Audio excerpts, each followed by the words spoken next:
Hello student, and today I will continue with the same unit of determination of income and employment and taking the new chapter of problem of excess demand and deficient demand.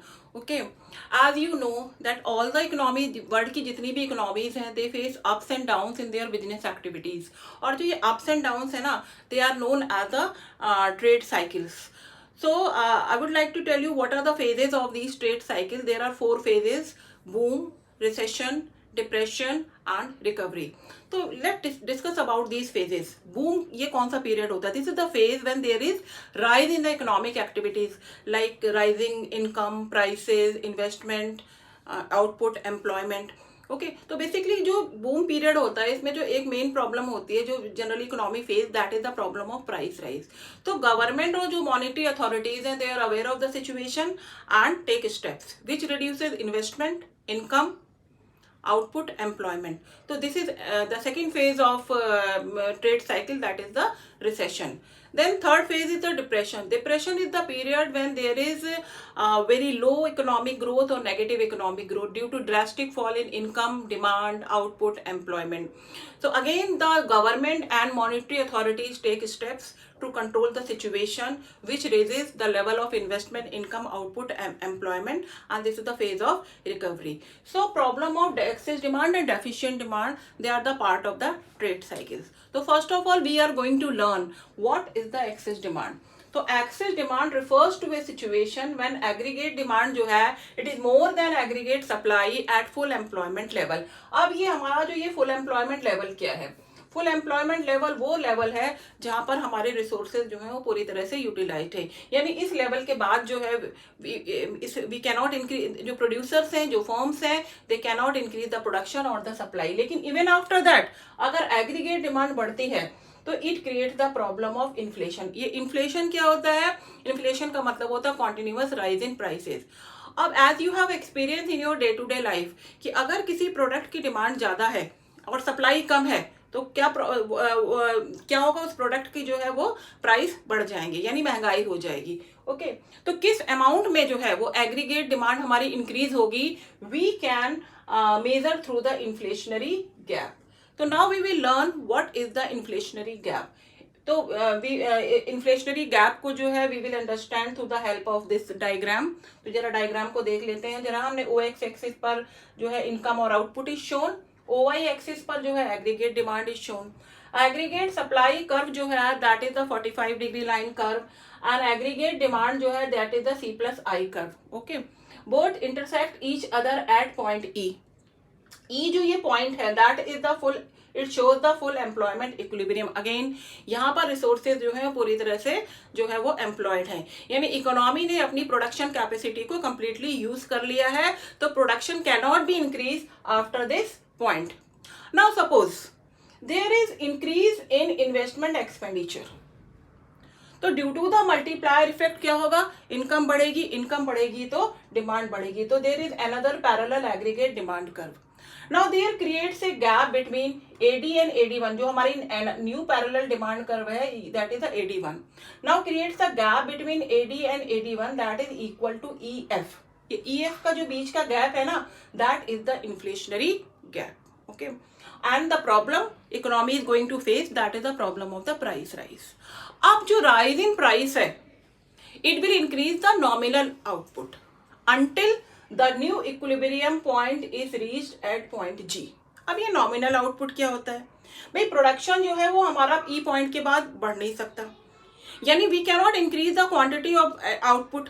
लेकिन फिर भी हमारा अगर output जो बढ़ रहा है ना that is all because of rise in price. चलो इसको एग्जांपल से समझ लेते हैं.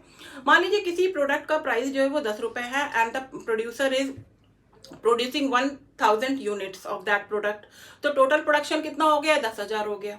ओके, सपोज प्राइस राइज 10 से 12 रुपए हो जाता है लेकिन production remains the same 1000 units. तो टोटल प्रोडक्शन कितना हो गया? That is the 12,000. तो 12,000 तो this is the nominal output. तो पॉइंट G पर जो हमारा रियल आउटपुट है, जो हमारी रियल इनकम है दैट रिमेन कांस्टेंट. लेकिन जो हमारा ये आउटपुट बढ़ता दिखाई दे रहा है ना that is the nominal output. So you see that inflationary gap जो है it is the major of amount of excess of aggregate demand. कितना एग्रीगेट डिमांड हमारा बढ़ा है, it is measured through the inflationary gap. तो what is the inflationary gap, how can we define it? Inflationary gap is the difference between actual level of aggregate demand and the level of aggregate demand required to establish full employment equilibrium. So we can define the inflationary gap like this. Now we will learn what are the causes or reasons behind this the problem of excess demand. क्या reason है, ये क्यों problem जो है वो economies face करती हैं? तो पहला है that is the rise in MPC. यानी लोग अगर बढ़ी हुई इनकम का बड़ा पार्ट खर्च करेंगे मतलब एग्रीगेट डिमांड बढ़ेगी. देन राइज इन इन्वेस्टमेंट बढ़ेगा, as you have seen in investment बढ़ेगा तो एग्रीगेट डिमांड बढ़ेगी. Then rise in government expenditure, अगर गवर्नमेंट एक्सपेंडिचर कर रही है, suppose government is giving subsidies और government is giving the spending money on the transfer payments, या गवर्नमेंट जो है वो हेल्थ एजुकेशन पे खर्च कर रही है तो मनी सप्लाई बढ़ेगी, और मनी सप्लाई बढ़ेगी तो एग्रीगेट डिमांड बढ़ेगी. Another reason is the surplus BOP. ये सरप्लस बैलेंस ऑफ पेमेंट कब होगा? जब हमारे एक्सपोर्ट जो है वो इम्पोर्ट से ज़्यादा होंगे. तो जब हमारे एक्सपोर्ट ज़्यादा होंगे प्रोडक्शन बढ़ेगा, इनकम बढ़ेगी तो लोग ज़्यादा खर्च करेंगे, यानी एग्रीगेट डिमांड का लेवल ज़्यादा होगा. Another is the growth of black money. Black money का ग्रोथ होने से क्या होगा? इलीगल ट्रांजेक्शन्स हैं वो उनकी जो है that will increase. Okay. Another is rise in deficit financing. अब ये डेफिसिट फाइनेंसिंग क्या होता है? तो डेफिसिट फाइनेंसिंग, मान लीजिए गवर्नमेंट के एक्सपेंडिचर जो है रेवेन्यू से ज़्यादा है, तो गवर्नमेंट क्या करती है? बोरोज फ्रॉम आरबीआई जो है वो क्या करेगी? नए करेंसी नोट प्रिंट करती है, तो that increase the money supply बढ़ेगी तो एग्रीगेट डिमांड बढ़ेगी. तो these are the basically all the reasons of the problem of excess demand. Now we will learn what are the effects of aggregate demand, what are the effects of this excess demand. It causes continuous rise in prices. This is basically the main problem, that is the inflation causes the rise in price. अब price बढ़ने से who is the gainer and who is the loser? Okay, तो जो producers हैं they gain, they earn abnormal profit, लेकिन जो consumers हैं they are at loss because their purchasing capacity goes down due to rise in prices. Then what is the effect of this excess demand on output?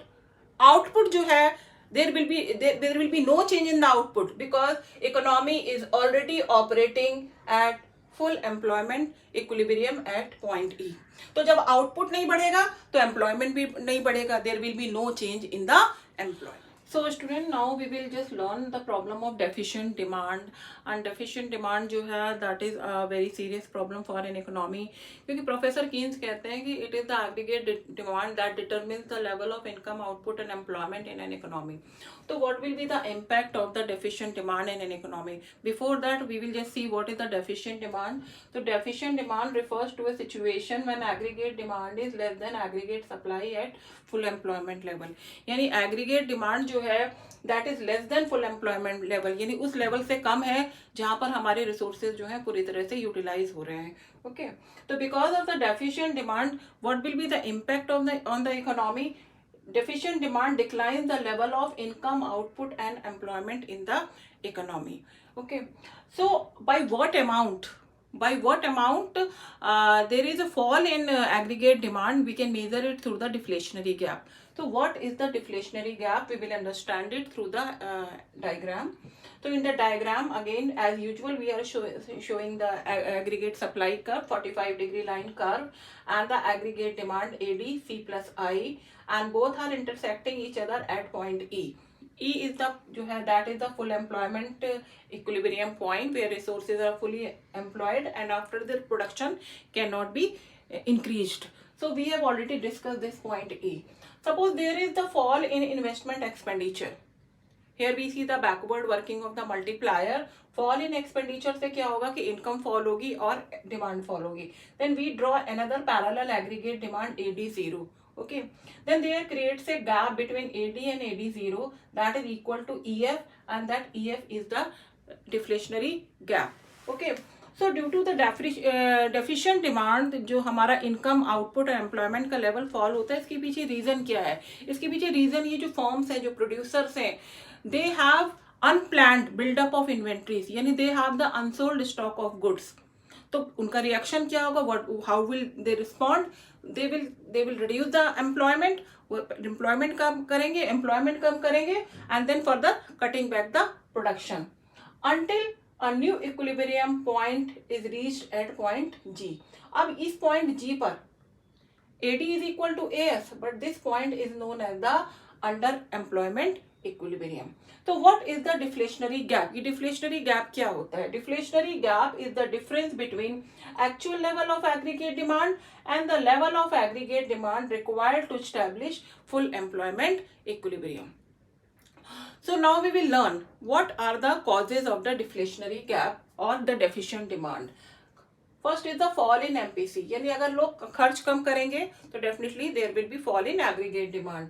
Fall in investment fall होने से income fall होगी and then demand will fall. Then fall in government expenditure, अगर government expenditure fall करती है तो money supply fall होगी and definitely it will adversely effect the aggregate demand. Then rise in taxes बढ़ने से क्या होगा, लोगों की परचेसिंग कैपेसिटी कम होगी, people will buy less. Then deficit in BOP, deficit BOP क्या होता है, बीओपी में डेफिसिट तब होगा जब हमारे जो है एक्सपोर्ट कम है इंपोर्ट ज्यादा है. तो एक्सपोर्ट कम होने से क्या होगा, प्रोडक्शन कम होगा, एम्प्लॉयमेंट कम होगा, इनकम कम होगी and then aggregate demand will be less. And then fall in deficit financing. Already we have done in what is the meaning of deficit financing.